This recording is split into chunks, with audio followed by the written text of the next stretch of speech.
This is Hannibal here from the HannibalTV.com, and today we have a very long-awaited guest on this channel, none other than the Doctor of Style himself, longtime WWE manager, the Slickster. How are you doing today, sir? Hey, I'm great, man. I'm batting 100 this morning for an old guy. Well, you're still looking pretty good. You're still the most stylish man in professional wrestling. Well, thank you. I appreciate that.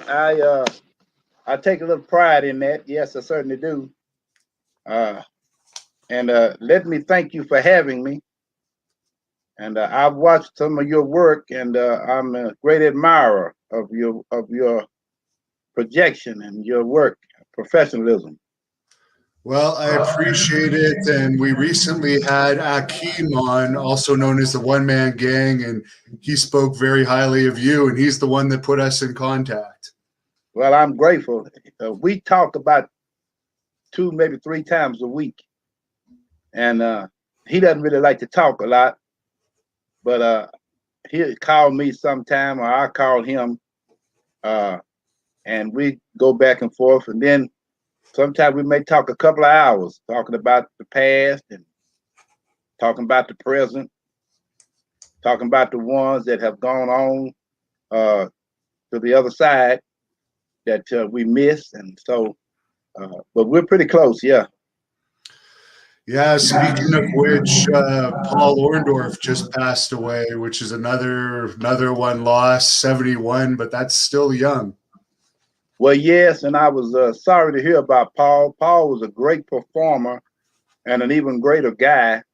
I never really had a close connection with Paul. We worked together in the WWE in 86, 87, and he was winding up as I was coming in.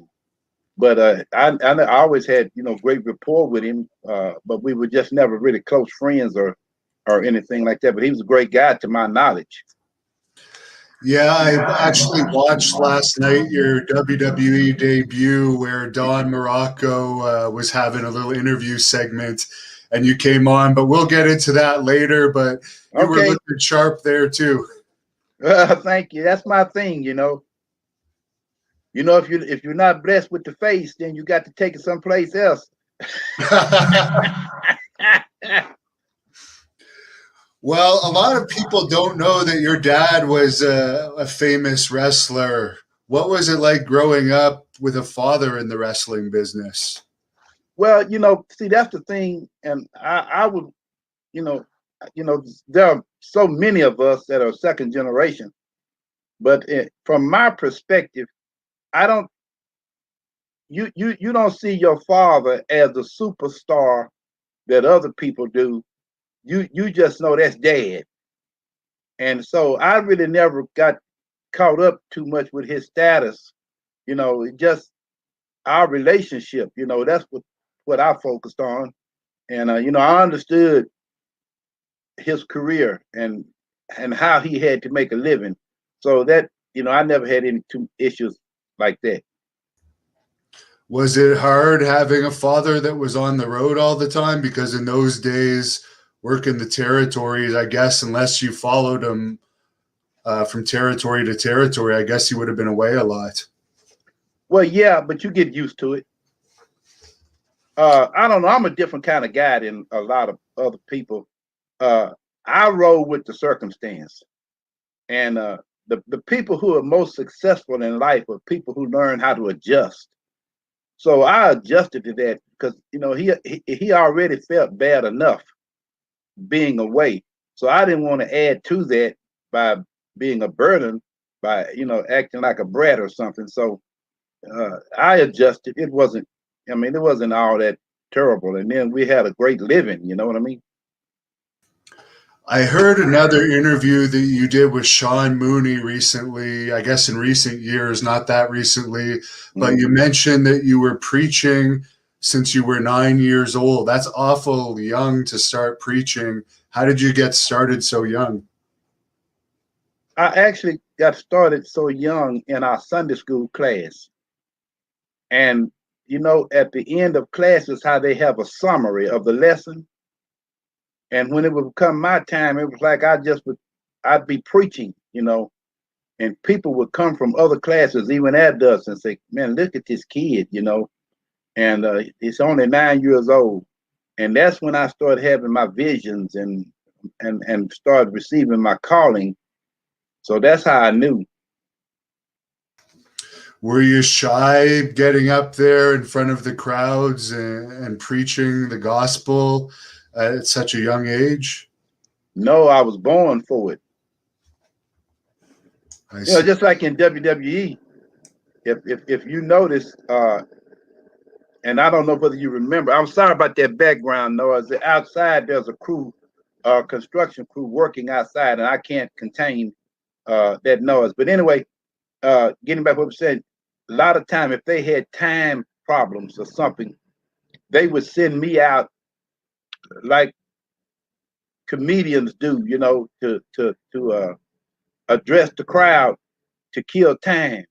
And I could bring the house down, have everybody laughing, and or if I was trying to do some heel stuff, have everybody mad, or have them happy and mad, or happy to be mad. That's just my gift. I have the gift to. I'm never afraid in front of crowds. I can preach. I can talk to 22,000, 50,000, and it doesn't matter. I guess I was just born to do it.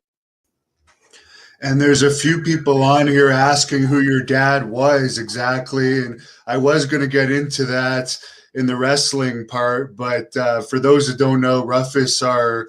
Jones or Rufus, I'm not exactly sure how to pronounce it. Yeah, Rufus. A little bit before my time, but he was mostly a baby face from what I understand. He was. He was in every territory. He was a baby face, and he did a heel. He did a heel spot one time, but he did that under a mask, so they didn't know who he was. Did you always want to get in the wrestling business, or is it No, something that just presented itself? No. no, How did that never. present itself to you? No. To be honest with you, I never liked wrestling. Uh, I didn't like it before I got in it, and I didn't like it while I was in it. Uh, and I hope I don't get any heat with anybody about that. but not because of the business, but because of the fact you have to be on the road, and that's what I didn't like. I didn't like being on the road. So how did you get pulled into it? If it's not something you wanted to do, was Oh, it? well, I I was in Texas, and I'm real close with Gary Hart. I was real close with Gary Hart, you know, and Gary Hart had worked with my dad up in the Mid Atlantic area, the Crockett Promotions, you know, many times. And so they were in world class was working with Southwest Championship Wrestling at that time. Joe Blanchard was the promoter, Tully's dad, and the booker at the time was Colonel Buck Robley, and he needed somebody, and so they said, "Well, you know, Rufus's son is a heck of a guy, a heck of a speaker. He's a talker, as they say in the business." So I went up there, and that's where I started. And then the guy who became the assistant booker and the television commentator, Rick Stewart, left and went to Central States. That's where my dad was working, and they wanted somebody fresh to come in that could be hot and could pull.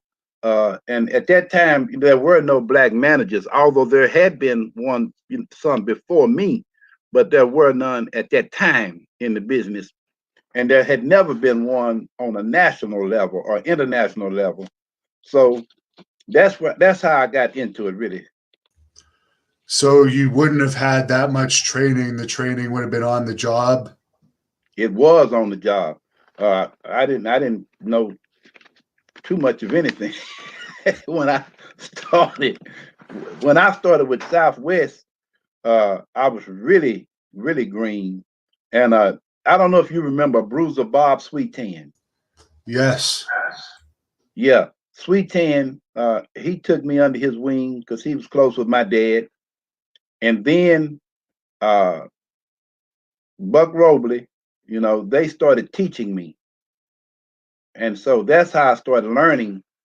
And then when I got to Central States, of course, my dad and Butch were teaching me.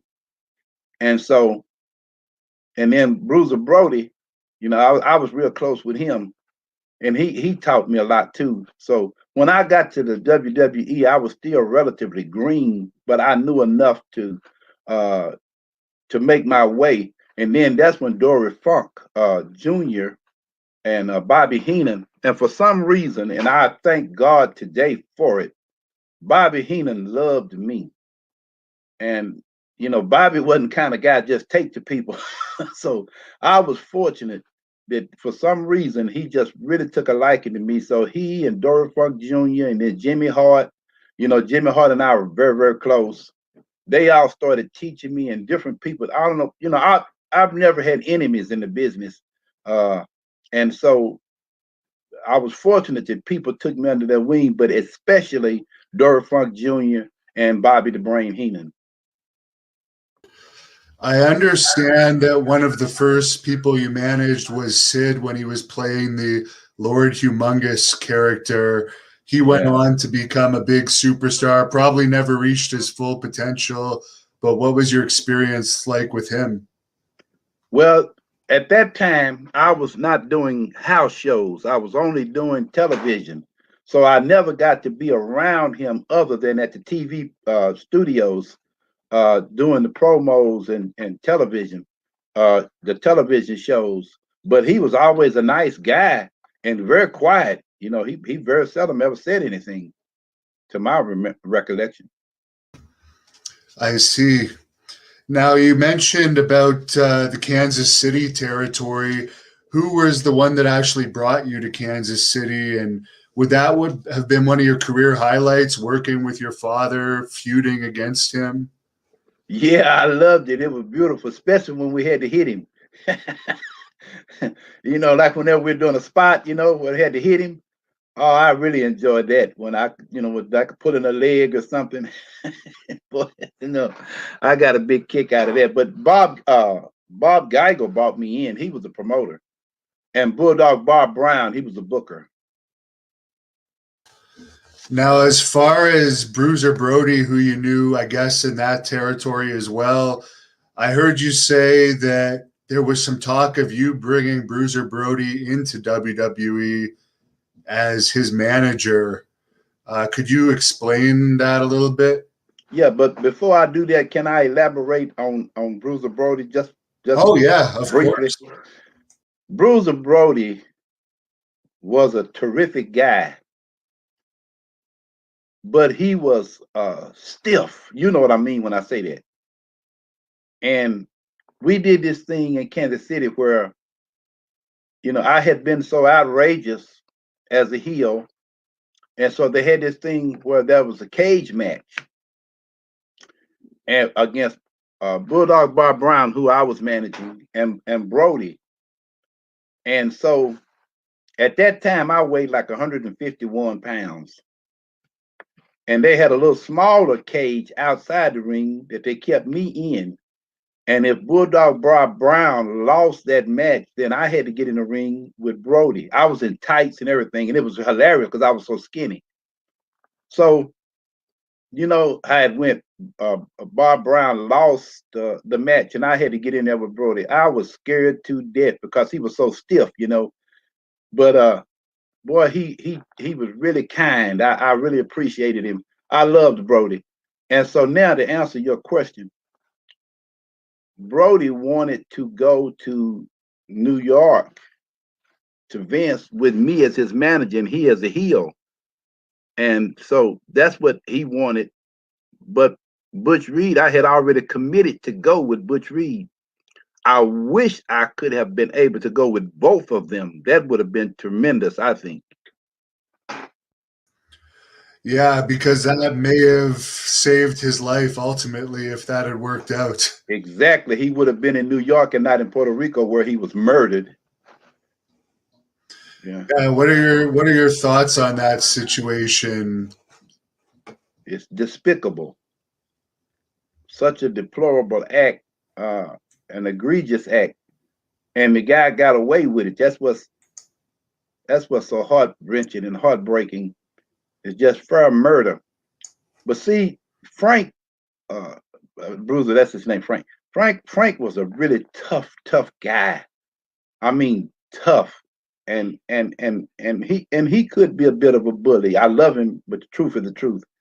He could be a bit of a bully, and sometimes it's not good to have people afraid of you. And the guy was afraid of him, and that's why he ambushed him like he did. But I really regretted it, and it really hurt me when it happened. For Butch Reed, you mentioned that you were very close with him. I guess you guys just clicked when you started working with him in Kansas City. Well, I already knew him because my dad took Butch under his wing when Butch was coming into the business.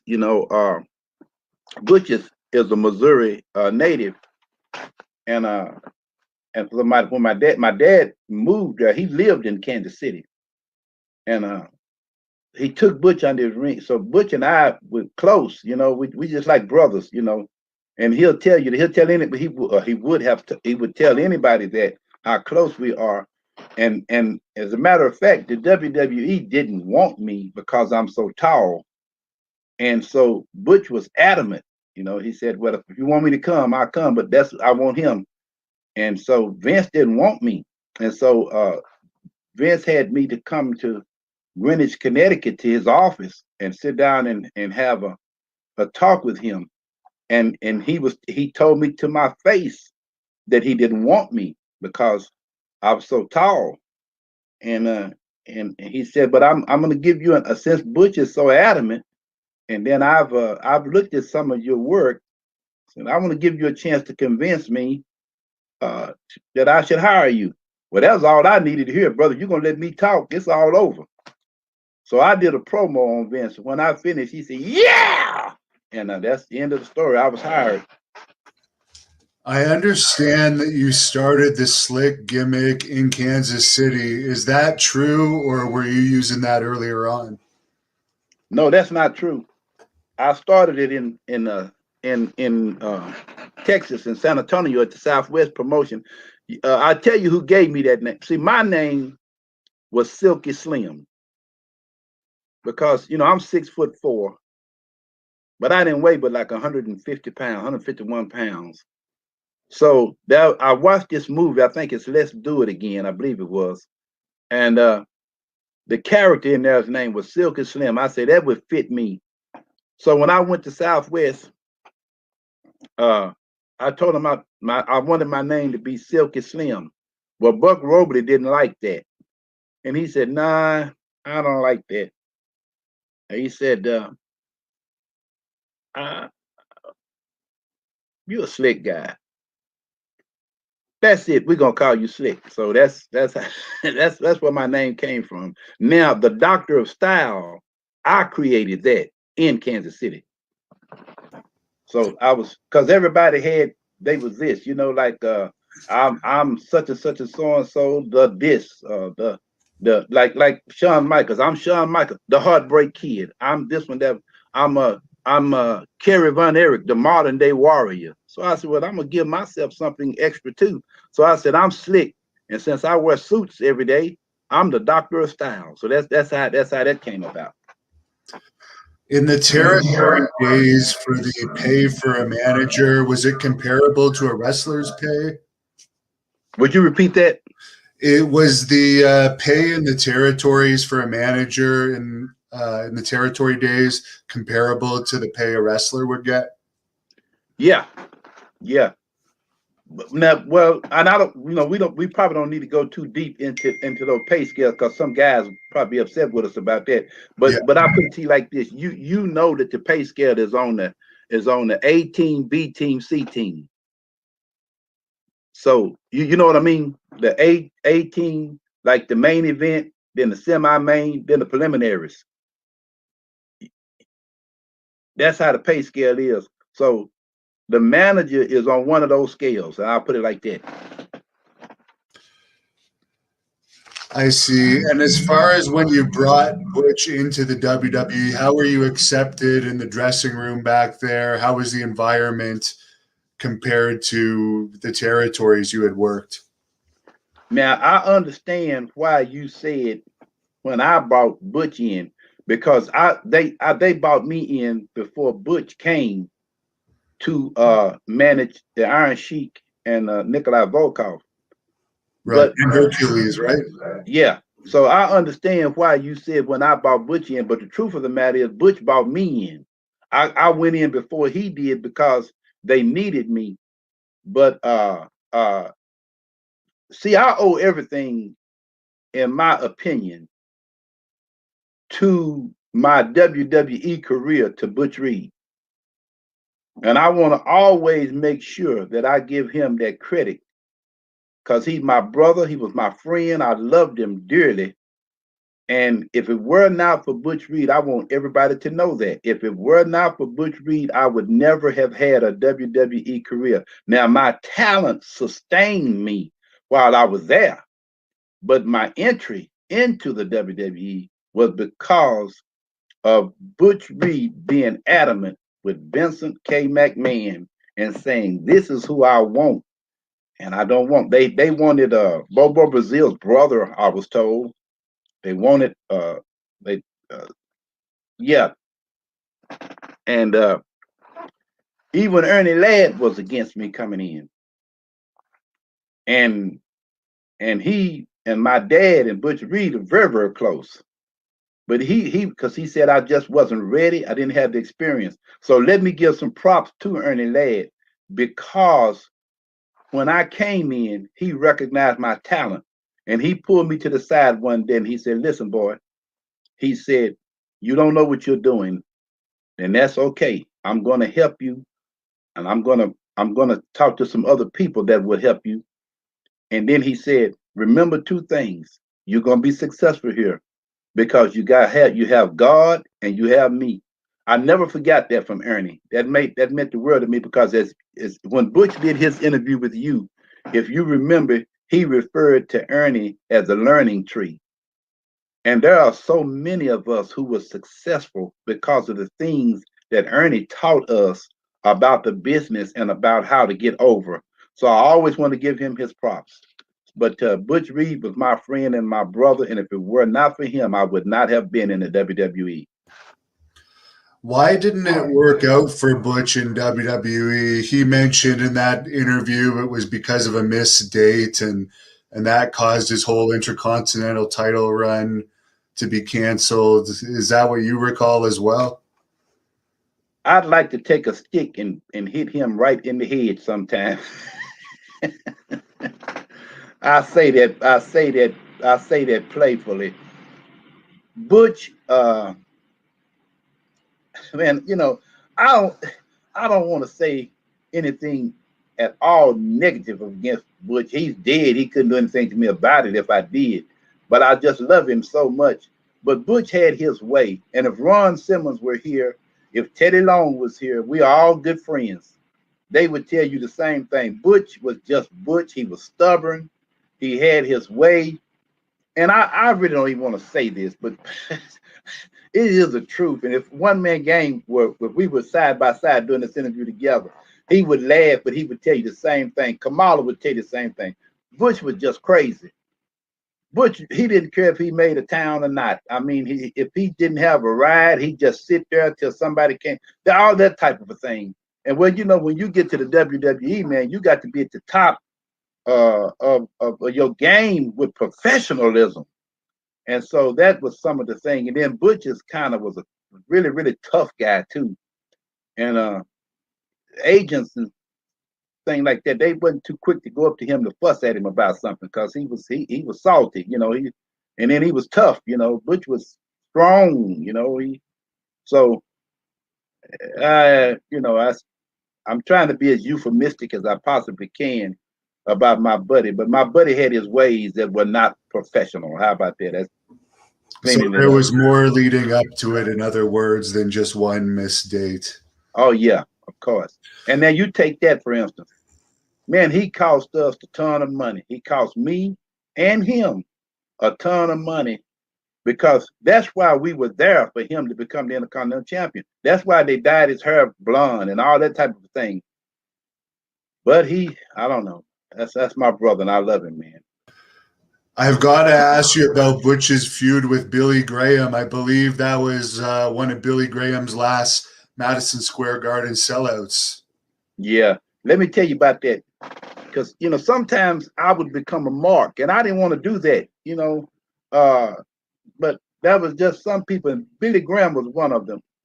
Because I had known Billy Graham since I was a child, and to be there working with him, after having been around my dad and he or down through the years, especially when he was in Texas,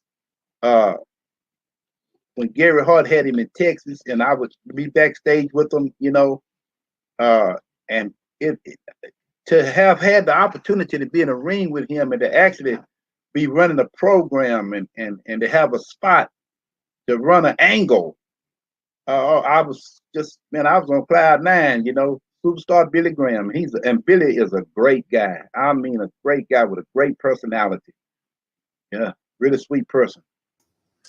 You mentioned they also had you manage Nikolai Volkov and the Iron Sheik. I heard you say in another interview that the Sheik was kind of difficult to deal with for reasons. Crazy. He's crazy. You know that. You know it. Everybody knows it. I love him though. Really. Sheik has this persona. Well, let me make sure you understand something. Now you do understand that Sheik was a personal bodyguard to the Ayatollah. I mean, if he wants to hurt somebody, if he wanted to break somebody up, he's a legitimate shooter. And that's for real. If he wanted to do it, he could. But he has his demons, and you know what that is. But really, he has a heart of gold. He really does. He just has these demons, but he really is a guy that has a heart of gold. He loves kids, he loves people, but he goes off, and you know how that is. But he's crazy, all right. He was hard to work with, and it took me a little while to adjust to him.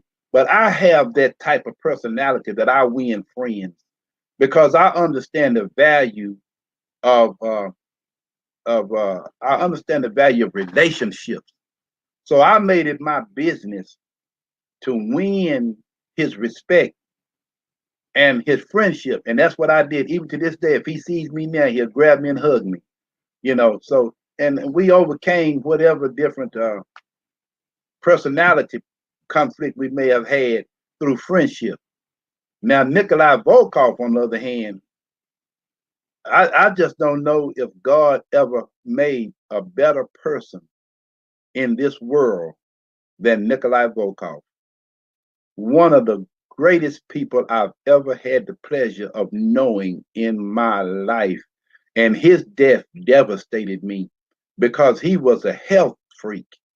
I mean, the guy, that's all he did was exercise and drink these things, health food, take these, consume these health foods and all that type of thing. And then to get sick and die of a health related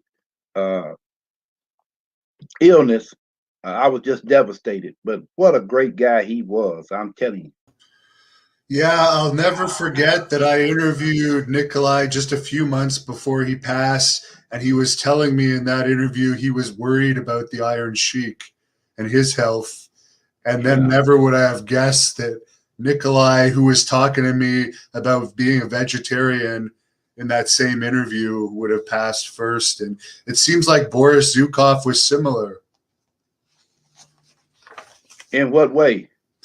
Very healthy and not party.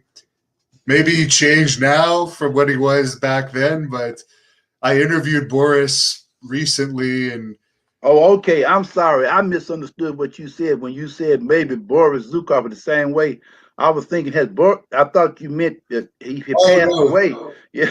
no, I the said, oh same my as God. like Nikolai, like health more on the Yeah. healthy non-party side. Yeah, I know. Yeah, yeah. That's how he was. He was great to work with. Now, when I managed the Bolsheviks, I was on cloud nine because I didn't have any problem because I had the a one man gang slash Akeem, and then I had the Bolsheviks at the same time, and then that was just like a day in the park. I mean, no problems, no headaches. So that's when you said the same way. I said, "Oh my Lord, did he pass?" And I didn't get the memo or something.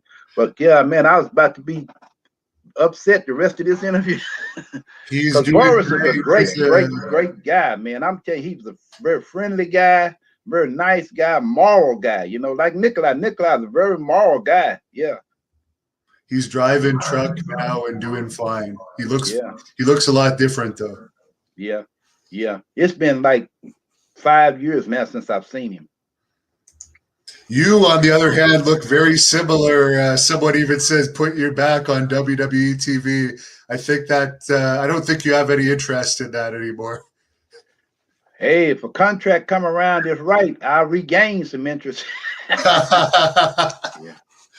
But Now you met. Vince is upset with me right now, and I don't even think I could talk with him.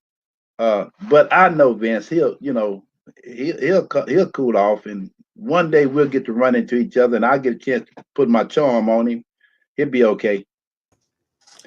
You mentioned Akeem, who was, of course, the one-man gang who you managed before as Akeem. Any memories before we get into Akeem of WrestleMania 4 and the Macho Man match?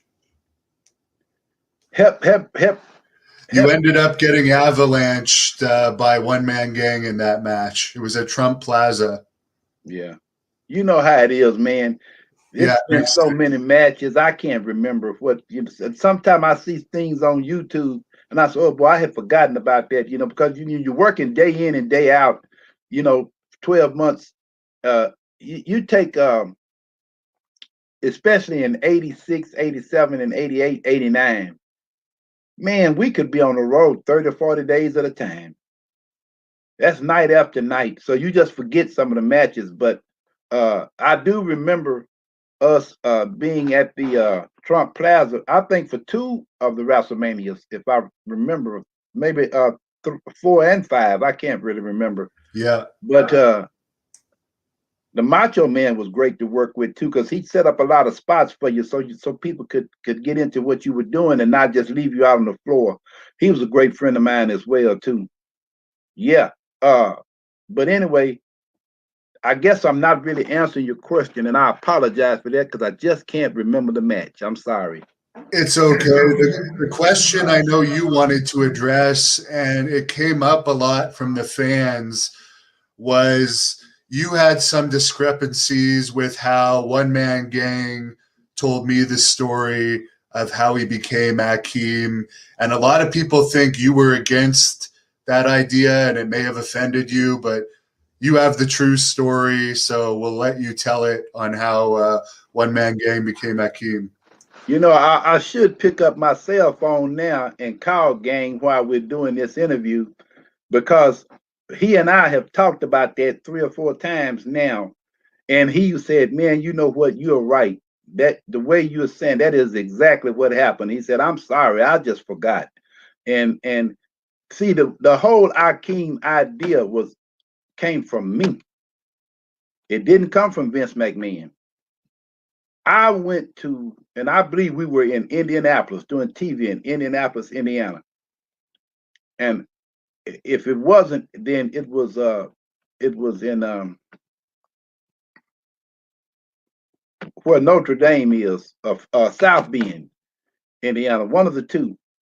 And I went to Akeem. I said, man, I said, I went to Gang, and I said, because I had gotten some inside information that they were getting ready to release Gang. And so I was trying to think of a way to keep him there because not only were we partners professional, but we just like brothers. Even to this day, we talk 2 or 3 times a week on the phone. And so I wanted, I wanted to keep my friend there. So I went to him. I said, man, what do you think about this? What do you think about me going to Vince and said, we're going to turn you into a black guy?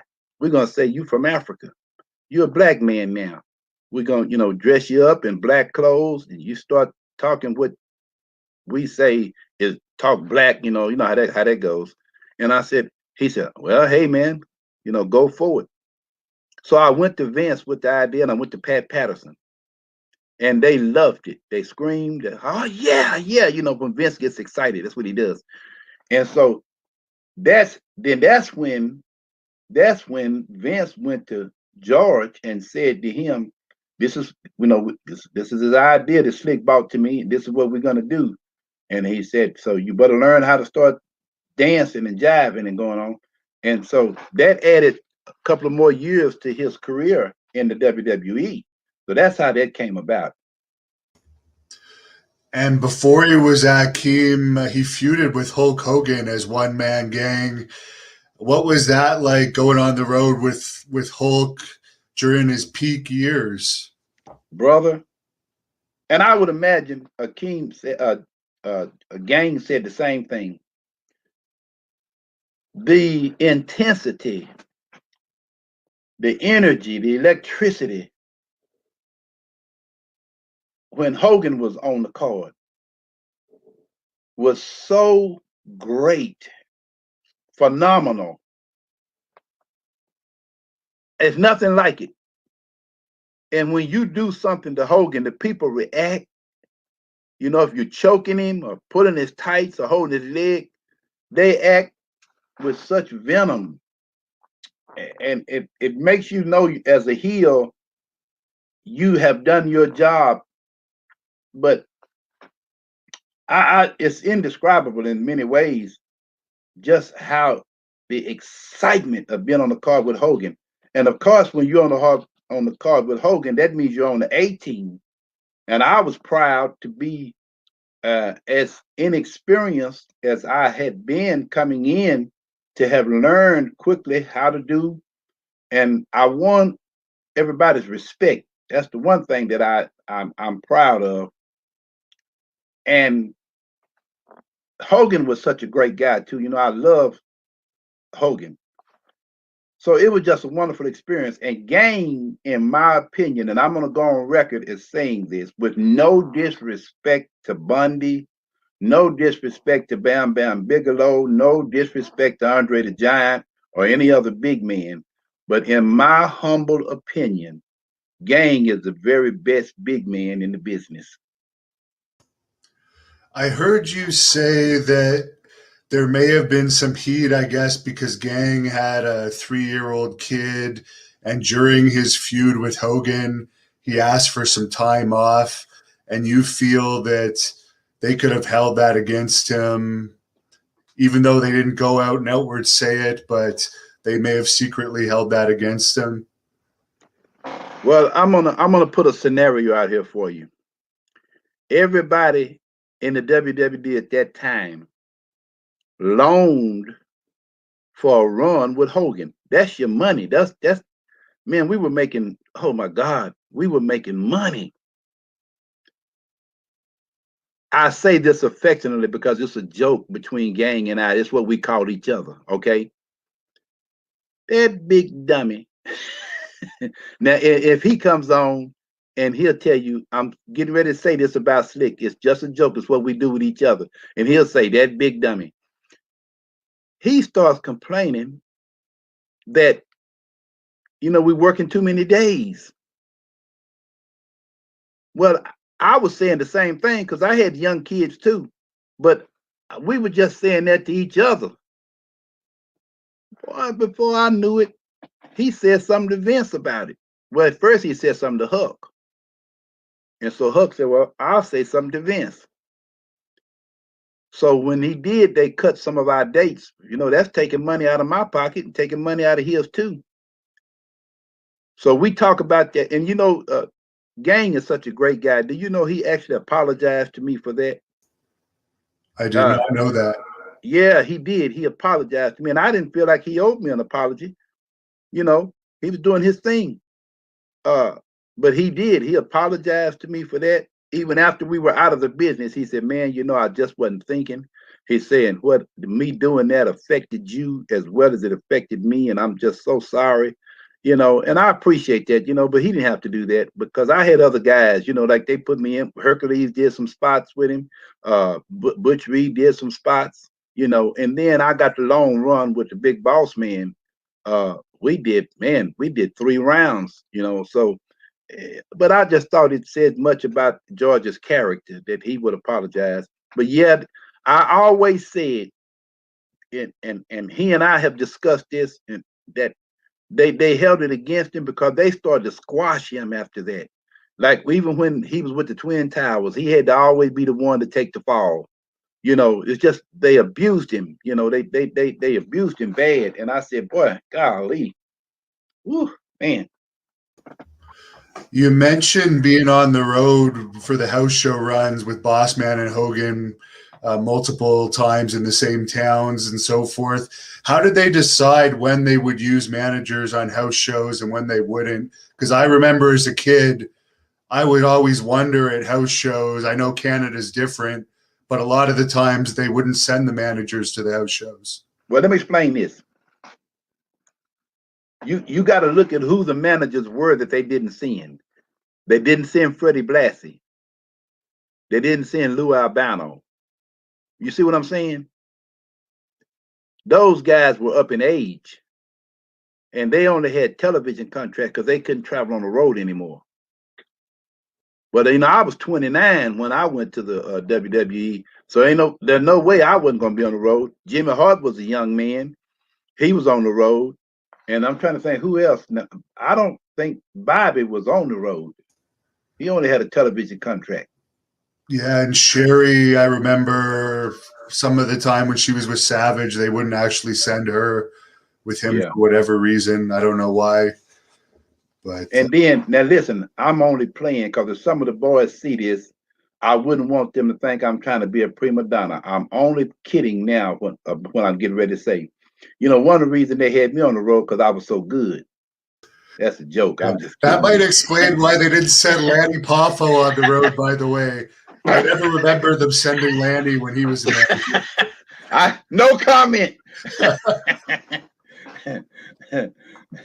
So I know you've said it in the past. You were good friends with Hakeem, but Bossman, you worked well with him as a manager, but on the outside of the ring, I guess you wouldn't travel with him because I guess he had a bit of a different lifestyle than Hakeem and you guys had on the road. Yeah, and I need to explain that. I did a interview once with an independent guy, and Bossman and myself, either one, were no longer in the WWE at that time, and so WWE at that time, and so they were talking about doing something with us, and asked me to heal it. So that's what I did. I did not have a personal. I want to make sure everybody hears that. I did not have a personal dislike for the Big Boss Man. We got along fine in terms of our interactions with each other. Now, from a personal perspective, relative to our individual lifestyles, we were altogether different.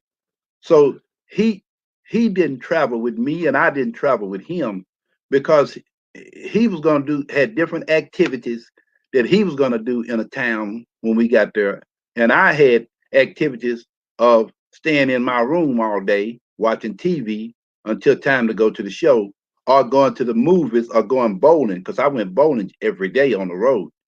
But so other than that, that's the only reason why. But the gang and I, we had everything in common. We were family men.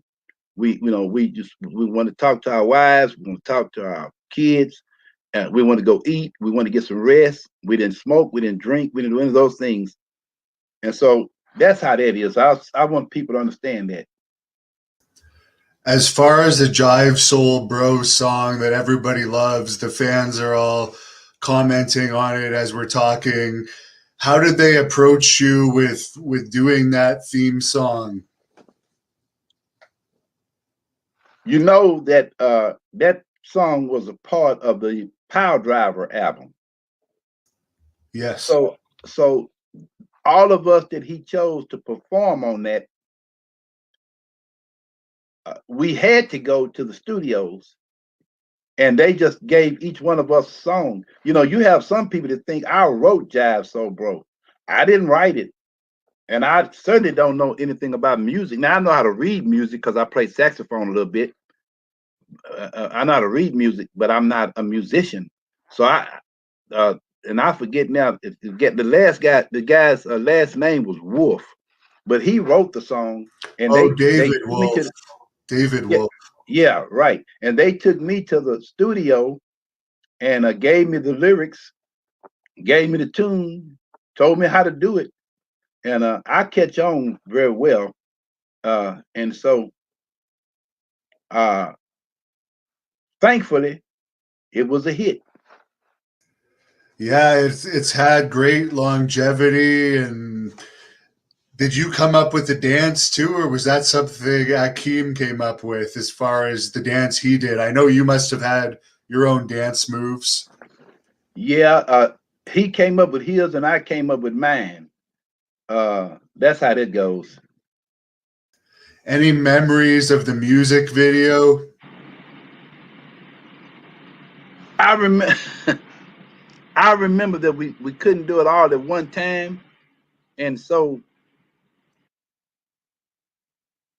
if you actually watch the video, my hair is different on one segment of it than it is on the in studio. When I'm out on the street with the crowd, my hair is one way, and then when we're in the studio, it's another way.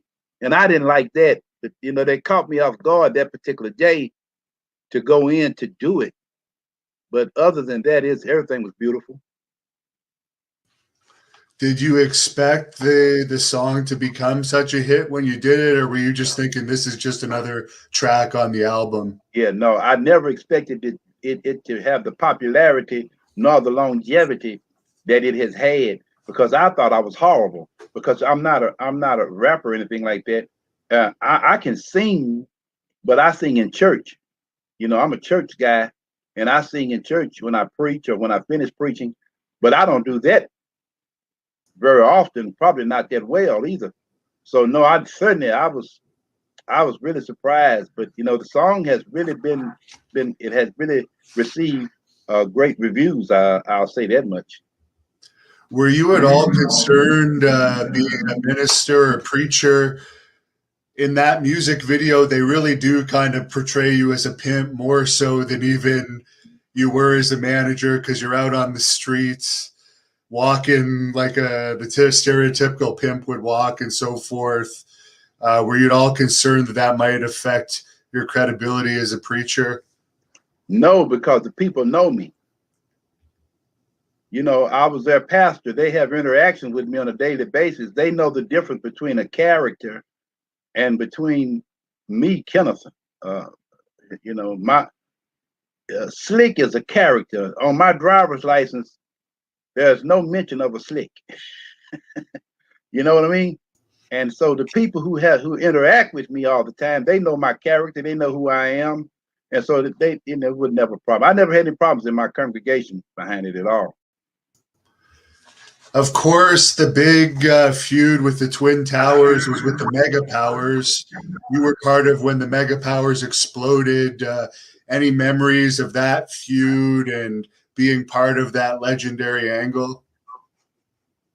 When you have had the opportunity to be on the same card, a card that will live in history, will live in, will survive history, that the historians will bring up and talk about, like you're bringing it up now, then that has got to be the highlight, one of the highlights of your careers, to work with Elizabeth, to work with Macho Man, to work with Hulk Hogan, to work with Big Boss Man, the One Man Gang, your own Saturday night main event, to have had the opportunity to have had the opportunity to meet Big Ebersol, uh, man, you know, you just can't beat it. I've had some highs in my life that I would never forget and that I would treasure and cherish throughout the duration of my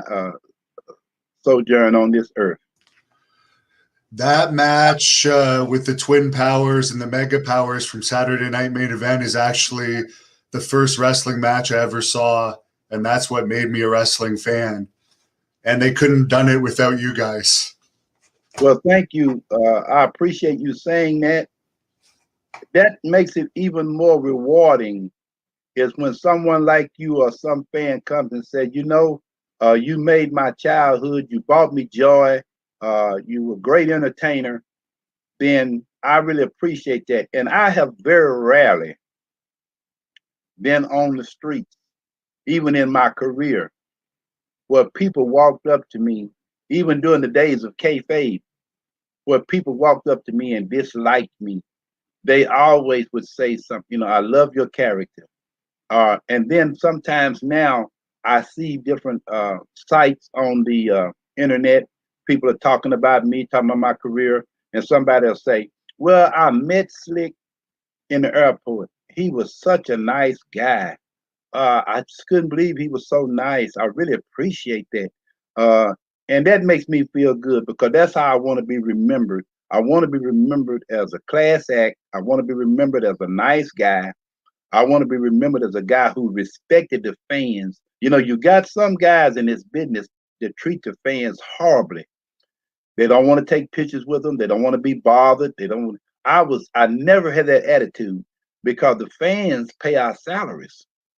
And so I respect them and just I appreciate them. And to this day, when I'm out eating or out in the public, people will walk up and want to take pictures. I always stop and do that because I'm grateful. Akeem told us when I interviewed him that he thinks WWE dropped the ball by turning Boss Man babyface rather than Akeem because the crowd was all doing the Jive Soul Bro dance, and he feels that they would have naturally gone with him if you had managed him as a babyface. What's your opinion on that opinion of Akeem's? George and I have had that, man, we've had that discussion countless numbers of times throughout our post careers. And I don't know why they did it. If you remember, they knocked Akeem out of it altogether and put Ted DiBiase in there. And that was so unfortunate and unfair because we're the ones that did the angle with Boss Man. And so it was so unfair. And I truly believe that the Akeem gimmick was a babyface gimmick. You know, the fans would get into the Jive Soul Bro dance and everything. We could have been on the same level that Junkyard Dog was on with his dance and with his song. And I don't know. And the only thing I can say, but again, this is hypothetical and even somewhat rhetorical. It has to go back to when he asked for the time off. That's what I think. I'll go to my grave believing they were afraid. They were afraid to put him in a big angle again. I don't know. I don't know. It seems like they didn't even have the blow-off feud they could have had with that. I don't even remember the match, to be honest, and it should have been something huge. There was none. We did the WrestleMania one match, and that was it. They took him out and put Ted DiBiase in. And before we wrap up on those guys, I have to ask you about the Arsenio Hall appearance. That was the big show at the time, and they had you and Akeem and the Boss Man on there, and I just rewatched it last night. That was hilarious. How much of that was planned? None of it. Everything was impromptu. Yeah, impromptu. Everything. We didn't discuss anything. We didn't talk about anything. We didn't know what he was going to say, and he didn't know what we were going to say. We didn't get to talk to him before the show started or anything. You mentioned you were friends with Macho Man earlier. You always hear these stories that he didn't treat Elizabeth that great and all and stuff of that nature. What was your opinion on their relationship from what you saw back there? I never witnessed that. I've heard those rumors, and I think they're just that, rumors. I mean, have you had anybody to say point blank that they saw him abuse her? See, you don't understand what I'm saying? I think you just like me. I've heard stories, but I've never seen that. I've never seen, and she was crazy about him, and he was crazy about her. So, but what people do behind closed doors, none of us know. But I can truthfully say, in my presence, and I was around them all the time, I never saw him. Now I tell you what I did see. He was crazy jealous of her, and even with the boys, he wanted everybody to clear out when she was coming through and all that kind of stuff. But some guys, especially some of the tougher guys there, they didn't do it. And Macho was a pretty tough guy too, but you had back in that day, you had some pretty tough guys. And sometimes they didn't do it. But most time, everybody did just out of respect. But man, yeah, he had some really, really nutty ways in terms of him being jealous of her. But in terms of him abusing her, I've never witnessed that. And I don't know anyone else who has. You mentioned in other interviews that Bobby Heenan is the greatest manager of all time, in your opinion. Do you have any memories specifically of an interaction with him, with maybe where he gave you some advice or anything on managing? Sure. Uh, I'll give you for instance. Once I did an interview, right? And I thought the interview was great. Vince thought it was great. And so Bobby called me off to the side. He said, "Man, that was great. But let me tell you what I want you to do." He said, you start off with a high, then you lower it a little bit, then you close it up with a high. He said, what you're doing is starting off with a low and you're building to a high, and then you're closing with a low. You don't want to do that. Even if you start off with the low, build to the high, maybe go to a low again, but then close out with a high, not with a low. And so I did that, and Vince went crazy. And so when it was over, I winked my eye at Bob, and he nodded his head. Just things like that. Like for instance, Dory Funk told me once. He said, "Listen, you can do more threatening a guy than you can actually hitting him." He said, "Just try it, just see it." He said, "I'm telling you." So I would take that cane and rear back doing a match on a guy, right, and go real slow up to him. That cane reared back, never touch him. But the people would go crazy in anticipation of me touching him, and then I turn around and walk off. So things like that, just little tips like that they taught me a lot. I don't know if this is the real Honky Tonk Man or not. It could be, but he says, "Could you talk about the Honky Tonk Man?" That's probably not the real Honky Tonk Man, but I can because we traveled together in '88. He Honky Tonk Man, Jimmy Hart, myself, and David Hebner. We did some traveling together for a few times, a little bit. But Honky Tonk was a good friend of mine. He still is a good friend of mine. I just saw him in 017. No, 018 in Florida. He's got a big gut now, just like I do. But he's a great guy. He's a good guy. I saw the vignette that you did with Andre the Giant where he puts you in the trunk. Any thoughts on him, another legend that you got to work with? You know, Andre and my dad played cards together all the time when they were in the same dressing rooms. And so I was used to being around Andre, and Andre was pushing me with Vince, and I appreciate him for that. He really was. And Andre was a great guy, but he could be a little mean. Uh, and I guess, you think about people staring at you all day, all the time, just staring, staring, staring. Everywhere you go, people staring. I would imagine that would become somewhat problematic for a person and somewhat traumatic in many instances. But other than that, Andre was a pretty cool guy. Yeah, if you put it that way, you have a very good point. I've heard you say that Rick Martel, when they put you with him shortly after his breakup with Tito Santana, that he wasn't very open to having you as the manager and would rather have been a singles, and they eventually made him a single without a manager. And you think, I've heard you say it could have actually hurt his career kind of the same way Akeem's career was hurt by not doing what the WWE wanted by asking for time off. Do you think that kind of going against the grain with what WWE wanted to have you as his original manager could have hurt Rick Martel's push? Perhaps, uh, perhaps, uh, but actually, see, Rick never really had managers, and he was uncomfortable. But I was uncomfortable. I was uncomfortable being with him as well because of his style, and I didn't see where our styles clicked.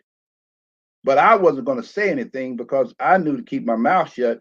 Because after all, you're there to do a job, and they're paying you to do a job, so you do the job. You perform on the job to satisfy your employer. So I never heard of say anything. But when they separated us, I was glad they did, and he was too. And we were good friends. And I hope I don't want anybody to ever think that Rick Martel and I did not get along, or we did. We were great friends. It just, man, you sometimes just connections don't connect.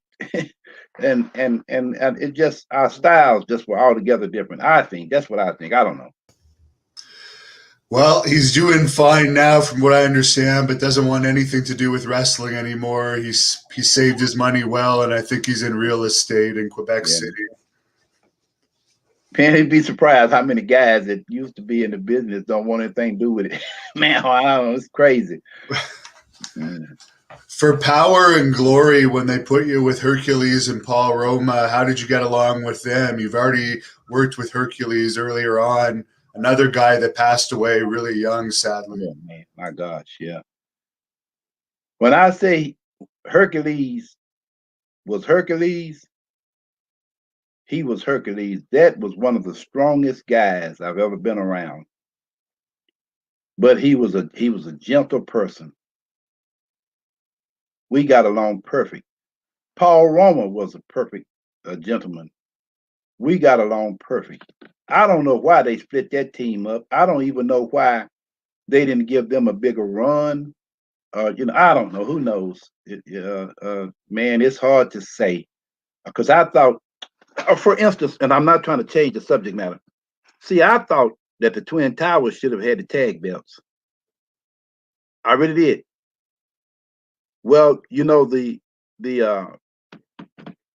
Power and Glory, I believe, was before even the Twin Towers. I thought they should have had a run for it at least. But I don't know, man. Sometimes it just depends on who the booker is, and that's pretty much how that works. You cannot be in good favor with a booker, and it doesn't matter what your talent is, you'll never get the opportunity. But I don't know. I don't know. Again, when it comes, sometimes I just think like the Twin Towers. I think maybe they didn't give him the belts because they thought maybe King would not want to be on the road so long. I don't know. You know what I'm saying? I'm just putting some scenarios out there. I don't know. One of the last heels you managed in WWE was the Warlord. I guess they took you out in the kayfabe way during his feud with the British Bulldog when he gave you the big power slam. Any memories of the Warlord? Another great guy in my experience. Oh Lord, yes. Terry, man, Terry and Nikolai Volkov, people like that. Man, Terry's an absolute gentleman.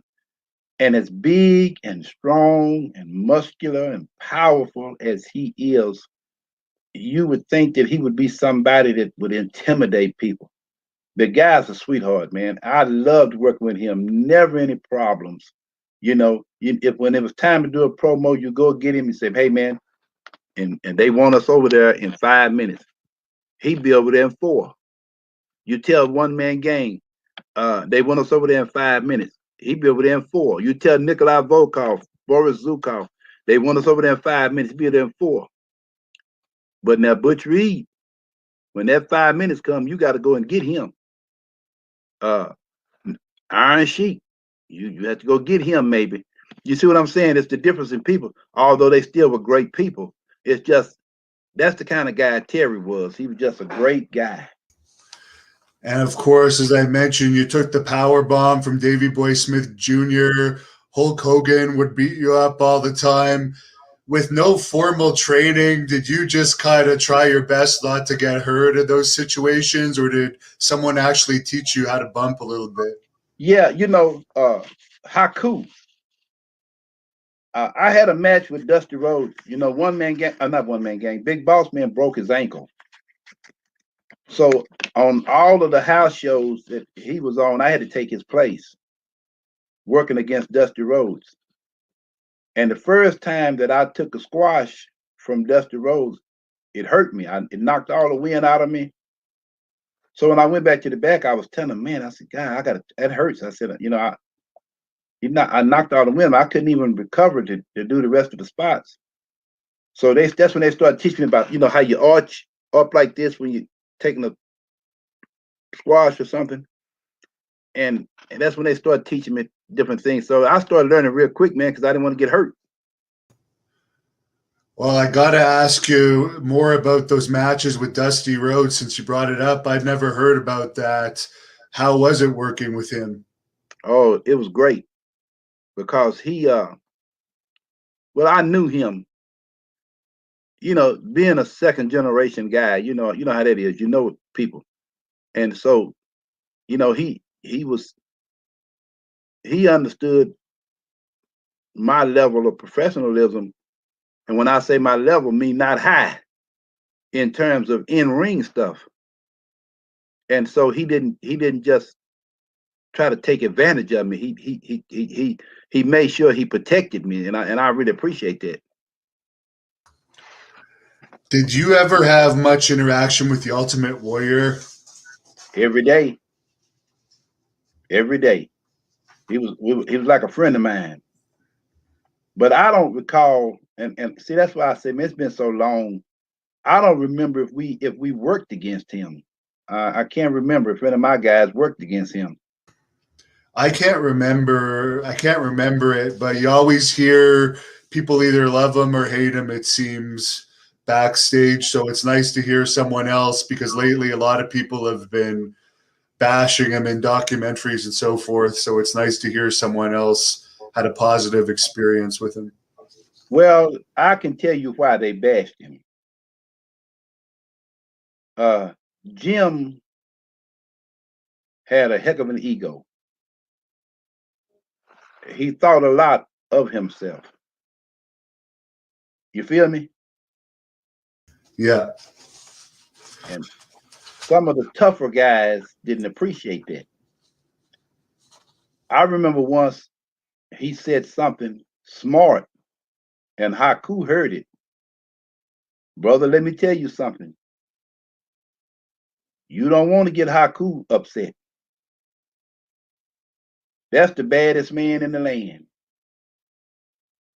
I don't think it's a man ever come through the WWE or professional wrestling that could beat him up. I don't care who it was. And man, Jim straightened out real quick when he found out Haku was upset. So, a lot of guys are bashing him. He had an attitude, but he was a good guy, though. You just had to understand him.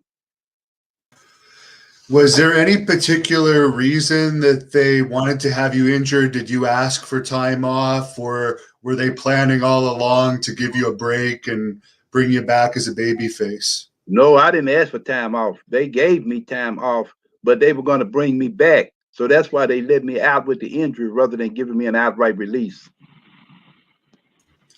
I see.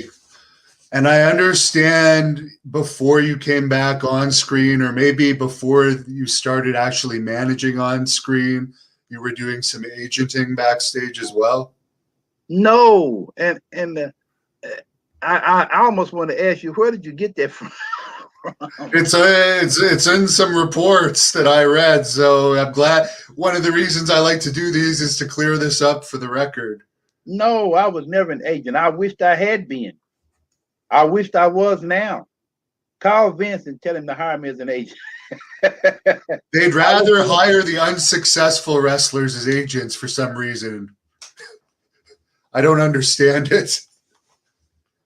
Well, I guess so, but then there a lot of those agents were very successful, like Jay Strongbow, Ricky Steamboat, Tony Gurrier. Let's see. Now you had a guy there, Rene Goulet, who was a mid card guy, but you know Pat Patterson's an agent, and he's one of the best ever. So, Oh, I but mean more like the Kidmans and Jamie Nobles that they have today, and the Norman Smileys and so forth. A lot of the time, they use lower card guys as agents. okay. See, yeah, I haven't been around uh, the inner workings in years, so I was going back to my time. I'm sorry. Oh, one guy I forgot to ask you about, who I was friends with before he passed, that a fan brings up, is Bad News Brown. A bad man. Bad News Brown was a bad man. And see, a few minutes ago, I started to say something and I didn't say it because one of those times when Macho was cutting up about people clearing out when Elizabeth come in, Bad News Brown was back there. He's one of the guys that didn't get up and move. And Randy didn't say anything to him about it either because it would have been tough. I'm telling you. That Bad News was he was a bad man. You know, yeah, he was. Yeah. You know, one night he and Hawk of the Road Warriors got into it. And man, they stood nose to each other, but neither one of them threw a blow. And boy, we were all just saying, "Oh Lord, please," because you can't break them up if they get started. But that's one thing I found out: of two bad guys won't really hardly fight each other because they know it's going to be too much damage. So they stood toe to toe and told each other off, man. I mean, one was giving it to the other was giving it to, but they never threw a blow. And boy, we was all, come on, guys, y'all stop, man, y'all stop, because you didn't want to see that, brother. That would have been, woo. That was actually one of the questions a bunch of fans wanted me to ask you was, did you ever witness an actual backstage fight, as they were a lot more common in those days? Yeah, I did. And one that I witnessed, I really felt bad about for the longest, and that was with the Rougeau brothers and the Dynamite and the British Bulldogs. And that was regrettable because I hated to see it go down like that. Yeah, that was an unfortunate situation that's well documented. How did you get along with the dog, by the way, when you were doing your angle with the Bulldogs? You know, that dog was a better worker than some of the boys. Backstage, that dog was just as friendly and and when you got out there to the ring, that dog went to work, man. I tell you, it was amazing. She'd get after you, boy. So Oh man. when they brought you in to manage Kamala as the Reverend Slick, was that always to manage Kamala, or was there something more to that? Because I've heard you say that you also preached outside before the shows and so forth. But Yeah. was there plans to have a stable, or do you not even know what they were doing, and they might not have even known what they were doing? Well, actually, Vince had plans for me to do some outside preaching, uh, because at that time the WWE, which WWF at that time had taken some bad rep because of steroids and stuff like that. So that's when he used me a lot to help get the headlock on hunger thing over. And I played with the good versus the bad guys on Family Feud. We were raising money for Headlock on Hunger and and things of that nature. And so that was really part of the Reverend Slick thing. It was actually a real deal to promote it, but it fell through for some way. Somehow he backed out of it. So I don't know. Kamala, I liked. I had a match with him, and I also interviewed him at his house, and I really thought a lot of him, and it was so sad that he passed away. Any memories of working with him? I saw your bowling vignette actually earlier this morning, and that was very entertaining. Yeah, yeah, and he did a good job too of performing on that. Kamala and I. Now here's the thing, and I have to really take my time and make sure that everybody understands what I'm saying. To the day that Kamala died, he and I were in contact. Coco Beware, Danny Davis, Kamala, we all talked, and we talked how how you merge the phone, we all talked together all the time. We had just done that about 3 weeks before Kamala died. And so we were great friends. That's what I want everybody to understand. But he'll tell you, and I would tell you, we didn't want to work together again. Same thing with the Rick Martel situation. It's not personal, it's professional. We didn't jail. That click wasn't there. And we're good friends outside the ring, but we just didn't jail. It didn't get over. You know what I'm saying? Yeah, there was no ending to it. I don't know if they just released you both, but it seemed like you never really had a feud that I can recall. All I remember from it was the "You Are the Man" chants, and it seemed to start to maybe get over a bit, and then it just disappeared with no explanation. I'll tell you what killed it, in my opinion. They put us in the ring with Kim Chi. They should have got a more formidable opponent. And they should have made Kim Chi the manager of that opponent. Then we could have had some tag situations where we Kamala and whoever the other person would have been, and myself and Kim Chi would have been tagging in and out of the rings and stuff. We could have done so many things that we could have done. But come on, let's be frank. The people weren't going to buy a match with Kim Chi versus Kamala, and they didn't buy it. It's just wrong. Kim Chi was never over. He was never over, but he was too small to be in the ring with Kamala. Yeah. It's just and then everybody knew who Kim Chi was. I'm not going to say now, but it's not my place to say. But everybody knew who he was. It just wasn't going to get over, and it didn't. Yeah, it didn't. Was Pat Patterson's buddy. A fan has a question for you, and I know you're not going to mind answering this. Who was your favorite match to be part of? Big Boss Man and Hulk Hogan in Madison Square Garden in the cage. Wow. Was Madison Square Garden special to you? I guess it was. Yes, because it's like the Mecca, the zenith. You reach the pinnacle. That's one of the most storied buildings, facilities in all the sports. Ali Frazier, you know what I mean? Just Madison Square Garden. And at that time, I'm 29, 30 years old. I was just so honored to have been a part of that type of history. Now, as far as the concussions lawsuit that you were part of, I've heard you say you have no regrets of being part of that, despite the heat that it's caused. As you said, I heard you say in another interview, you should have been in the Hall of Fame probably before Teddy Long if it wasn't for that. And I think most of the fans would agree with you on that. Kamala is another guy that was part of that lawsuit, and he gets no love from WWE. Paul Orndorff, he was part of it. They didn't help him at all towards the end. So you have no regrets in being part of that lawsuit?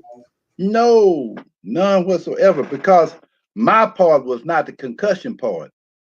My part was an addendum, an amendment into it because of pay that I didn't receive, that I felt I should have received, and because of some other issues that were discriminatory. So that's what my part was. But no, I have no regrets whatsoever. Billy Jack Haynes was kind of the leader of that lawsuit, and I'm not sure if that was necessarily a good idea. And I love the guy, but he has a lot of CTE issues, and I think that it causes him to not think straight sometimes. But I was wondering what your opinion is of him. In terms of the lawsuit, or as a person and a performer? As a person, and I think he is one of the legitimate cases of CTE. For sure, he suffers from it. It might not all be from WWE, but he definitely has CTE issues. Yeah. Well, even when Billy Jack was a performer, he was a very volatile guy. I'm sure you've heard the stories of people he beaten up in the dressing room. And I'm glad he liked me, because he started in on me when I first came in. And so I stood up to him. And that was a beating that I was about to take. I can tell you that right now. And Bobby Heenan intervened. So when Bobby walked off, he walked toward me again. I said, oh, well, I might as well get ready, but I'm still going to stand up. And he reached for me. And when he reached for me, he grabbed me and pulled me up to him and hugged me. He said, I respect you. You won't have to worry about me, and you won't have to worry about nobody else bothering you when I'm around. Well, that was a sigh of relief for me, brother. And from that day until today, we're good friends. Many fans want to know, and you don't have to say the number, but do you have a match that would have been your biggest payday for WWE? WrestleMania 3. Yeah, WrestleMania 3. That would be for all of us, I would think, during that time. Yeah. I guess that would have been a special one to you. That record, I think, doesn't quite hold till today, but it's up there as still one of the biggest indoor attendance records. I think they just broke it in 2017. Yeah. So 20 years it stood, yeah. Is it true that WWE also did house shows at that arena a couple times? Do you have any recollection of that? I don't. Okay. You talking about Pontiac Stadium? Yeah. Yeah, I don't, not during my time. Okay. Yeah. Now, they did bring you back for WrestleMania 23, the 20th anniversary of WrestleMania 3. Any memories of that? Seeing Aretha Franklin again. I loved me some Aretha Franklin. I got to kiss her on the jaw. I better say that. Yeah. And then I guess that was the highlight of it for me. Did you have to pay for your own suits when you worked for WWE, or was that part of the costume? No, I had to pay. And I went off about that too. And he said that he was going to, but he never did. And he expected me to have them, and it was expensive, getting all those suits all the time. But and then if I couldn't deduct it off my taxes either.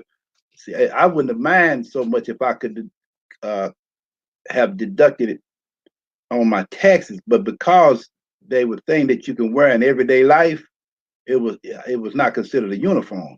So I couldn't. That was, oh man. That's too bad, because I imagine, for most TV tapings, you'd probably want to try and wear a different suit.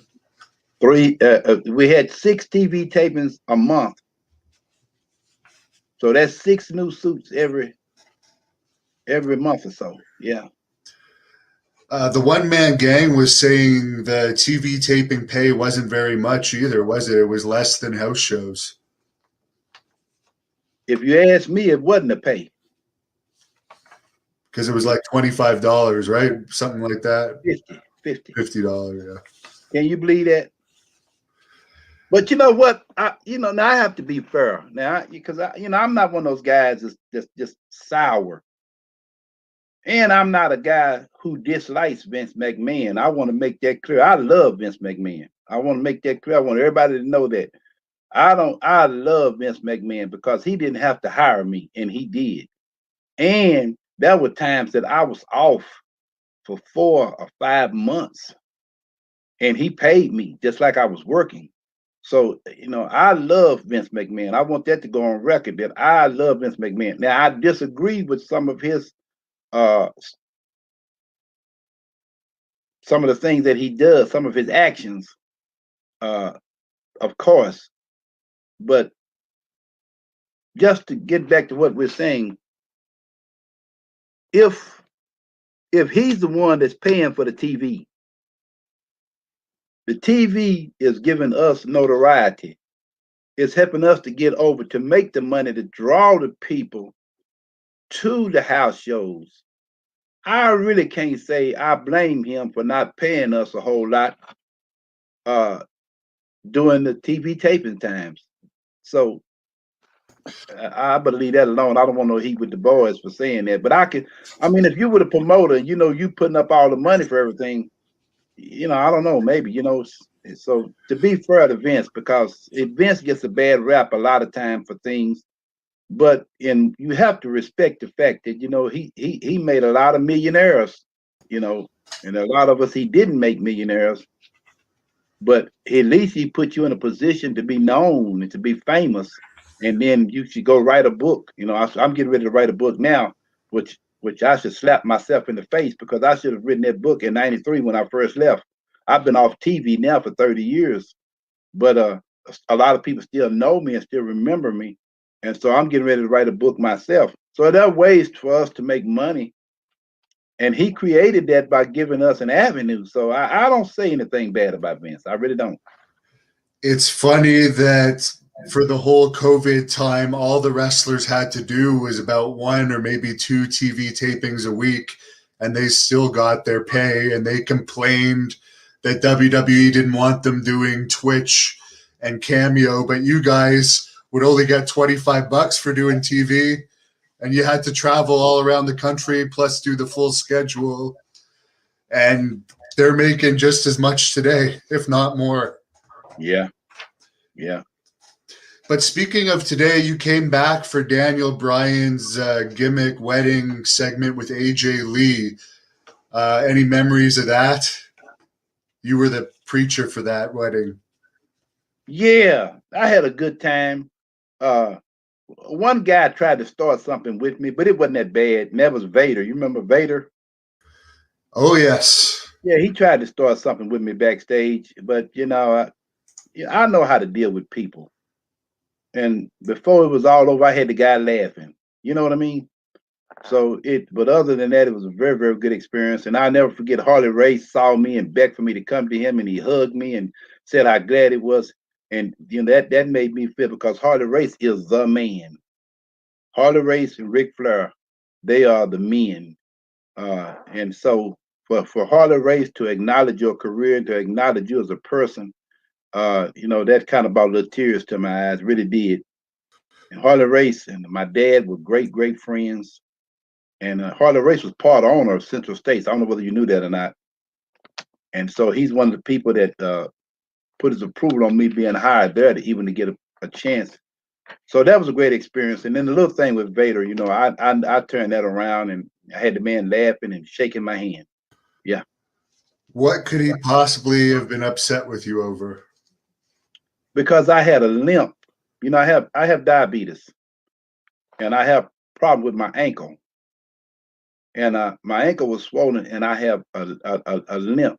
But when it came time for me to go out on the stage, when they played my music, I just took the pain because I didn't want to limp in front of the people. But it was very, very painful. So when we got back, he tried to make a big deal out of that. He said, you're limping now, but you didn't limp then. And I said, yeah, because I endured the pain. And because I didn't want to be on TV with the limp. I didn't want that to be noticeable. And so he tried to make something out of that, but I turned it around on him. So I heard you say in another interview there's only two people you didn't get along or that didn't like you in wrestling. Would that count as one of them? No, no, no, no, no, no, no, no.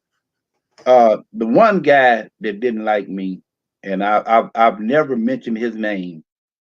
Uh,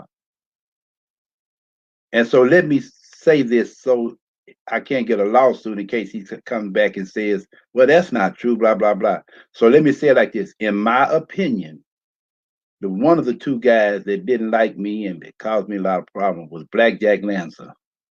This is the first time I've ever called his name, and and the other guy I won't call his name, but because he's still active, and if something was to come up that I could get an opportunity, that might block it. So I just won't. You know what I mean? But yeah. But even at the end, you know, he and I sit down and had a long talk, and we shook hands. So I think that's the best you can do. Now, as far as inducting the big boss man in the Hall of Fame, what was that experience like? And do you think that they're eventually going to put you in? You said earlier you think Vince will eventually. Oh yeah, Yeah. I'm pretty sure he will. Uh, now, see, this is what One Man Gang and I were told. I inducted Boss Man in 016, right? I was told that in 017 they were going to induct me. So they had me to come in to induct uh the big boss man, and then the next year they're going to induct me. But then the lawsuit hit in September of 016. So in April of 016, when they had the induction ceremony, the lawsuit had not hit then. So, you know, everything was all peaches and cream, you know. But then after the lawsuit hit, well, there's no Hall of Fame. I wouldn't be upset if they didn't put me in the Hall of Fame. And I'll tell you why. I was not bought into the WWE as per se a wrestling figure, a wrestling persona person. I was bought in as an entertainer. You see what I'm saying? Yes, I totally understand. Yeah, I was bought in. I didn't know very much about wrestling when I came in. I was really green. They bought me in because I could entertain. I could bring the house down with people laughing and enjoying themselves. I could talk, you know, like once I would do an interview against Harley Race or somebody. I might say something like, "Let me tell you something, Harley Race. Every time I look at you, I see the necessity for birth control pills." You know, stuff like that. You know, the people would just you know have a fit about. You know, I just had that gift to entertain. So that's why they brought me in. So if they never put me in the Hall of Fame, I wouldn't cry about it. But I would think that just because I was the very first African American manager in WWE history, that maybe for that reason they would have put me in. But you know, who knows? They felt Drew Carey was more important to put in first Yeah, for whatever reason. yeah, they didn't put me in the entertainment wing. Yeah. Yeah. Well, just as we come to an end here, we'll have to have you back sometime just for the fan questions because I'm not really getting the fan questions in. But this fan has something that I never heard before. You managed Earthquake and Typhoon in their tryout matches. Was there ever any plans for you to manage them when they came in? What was the reason for that? You know what? See, you got to remember, Vince didn't like my height. So whenever some big guys came in, that was the opportunity for him to put me on TV. You understand what I'm saying? Because Vince liked me. I mean, you know, I have to be honest. Because I don't like for Vince to get such a bad rap with so many people. Like he's just a terrible guy. Vince did a lot for so many of us. You know, he gave us our careers, and so whenever those big guys like that came in, then he would let me go and bring out there with them and give me a chance to be on TV again because he didn't want me on there with the smaller guys. You see what I'm saying? Do you have any advice for managers out there that might be watching this that are still young in the business and maybe want to have a career like you had? Yeah, go to college, get you a real job that's going to have a future. Because in the wrestling business, 2 to 3 to 4 years is the only length of time you're going to be employed. And if you are, save your money. Good advice. And the final question for me is, which wrestler's death hit you the hardest? You mentioned Nikolai's was pretty bad, but you've lost so many Butch. friends.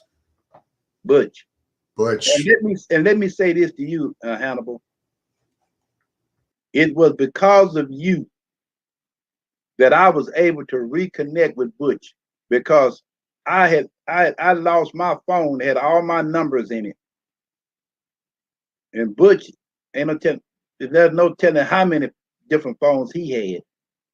So the number that I had for Butch, he no longer had that number. So we were not able to talk for some years. And I talked to you and I asked you for his number and you gave it to me. And I called him, we talked 2.5 hours. 2 weeks later, he had the heart attack. And then 2 weeks after that, he was dead. So I would always appreciate you for helping me to reconnect with my brother. And I had an opportunity to spend 2.5 hours with him. He wasn't sick and nothing was wrong with him. That's why I was so shocked when he had the heart attack. I just didn't see it coming. But thank you so much for helping me to reconnect with him. I'm glad I could help because I really liked him. I thought he was a great guy in my brief interactions with him, but I'm happy that I had them. Where can people follow you? I know you kind of keep to yourself.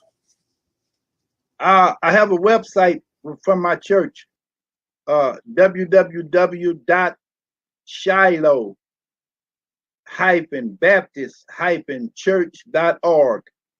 And people can get all the information they need on how to contact me or how to mail something to me, or how to write me a letter, or how to get in contact with me that way. And are you still doing autograph appearances and stuff? If promoters want to book you, they can. Oh, yes. I've done about 3 this month. Yeah. Very good. If it's okay, I'll give out my P.O. box. Sure. Okay. You can reach me at P.O. Box 16585, Louisville, Kentucky 40256. Again, that is P.O. Box 16585, Louisville, Kentucky 40256. Well, is there anything else you want to add before we wrap up here? I really appreciate you coming on. I think we're going to have you back in the future at some point to just do a fan question where you can answer the fans' questions for you. Well, I want to say it was my pleasure to be on here today. And I've seen some of the things some of the fans have been saying that have come across the screen. And I want to thank them for being so kind. No one has said anything negative or ugly, and that I really appreciate that. And I love them as much as they love me. And so I look forward to coming on here again. Thank you for having me. It was a pleasure. And I do want to say, the one-man gang, George, is one of my best friends in the business. Another one of my very, very, very good friends is Dangerous Danny Davis. We talk on the phone all the time, every week, just about. And Coco Beware is a very good friend of mine. And so I'm appreciative for the memories that I have and for the friendships that have been so lasting. I wish sometime we were still in our prime. I'll be 65 on my next birthday. And the old hair is pretty gray now, you see. But I'm not in the best physical shape to do a lot of things that managers do, taking bumps and that type of thing. But I'm grateful. I have a great career here at the Shiloh Baptist Church. We have an awesome, awesome ministry here. We have some awesome people here. We have some of the greatest people on earth here at the Shiloh Church. And I want to invite anybody who lives in the Louisville area to come and see me on Sundays at the Shiloh Baptist Church, 1349 Catawba Street, Louisville, Kentucky.